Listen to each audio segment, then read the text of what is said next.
বন্ধুরা, আজকে আমি ছোলার ডালের কচুরি বানিয়ে দেখাবো। আমার পদ্ধতিটি ফলো করে বানালে পারফেক্ট হবে, দেখতে সুন্দর হবে, খেতেও মজার হবে, দোকানের মতনই হবে। তো আমি ময়দাটা লুচির ডো যেরকম বানানো হয় সেই রকমই মাখিয়ে নিচ্ছি। ময়দা নিয়েছি, জোয়ান নিয়েছি, পরিমাণ মতো লবণ, সামান্য একটু চিনি আর পরিমাণ মতো তেল দিয়ে আমি ময়াম দিয়ে দিচ্ছি। তারপরে কম কম জল দিয়ে আমি ডো আকারে মেখে চাপা দিয়ে রাখছি।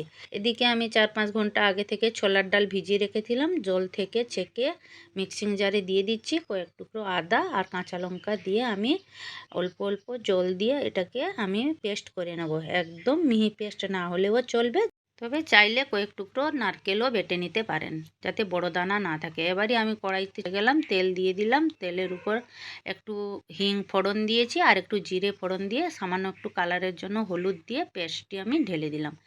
এবার হালকা আঁচে এটাকে অনেকক্ষণ ভাজতে হবে। এটা তেলে পড়লে ফুলে যায়, ভয় পাওয়ার কিছু নেই, আস্তে আস্তে আবার ঠিক হয়ে যাবে। তবে পুরোটা রসটা পুরো মেরে নিতে হবে, যাতে কাঁচা গন্ধটা ছোলার না থাকে।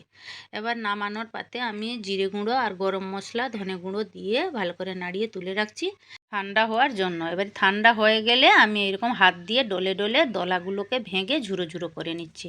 এবার ময়দাটা কত সুন্দর সফট হয়েছে দেখালাম। এবার ময়দা থেকে কয়েকটি লেচি কেটে আমি এরকম বাটির আকারে করে নেব। এবার বাটির মধ্যে যতটা পুর ধরে আমি ভালো করে চেপে চেপে ঢুকিয়ে দিলাম।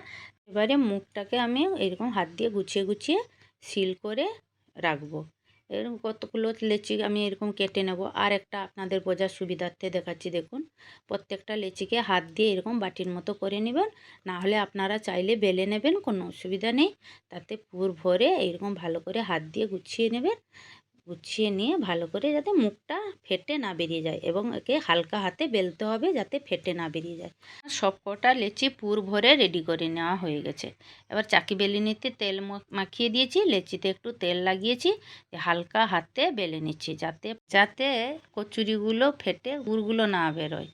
তো এইভাবে আস্তে করে বেলে নেবেন। এবার সরাসরি তেলের মধ্যে ছেড়ে দেবেন, দেখবেন ফুলকো ফুলকো কচুরি, ছোলার ডালের কচুরি তৈরি হয়ে যাবে।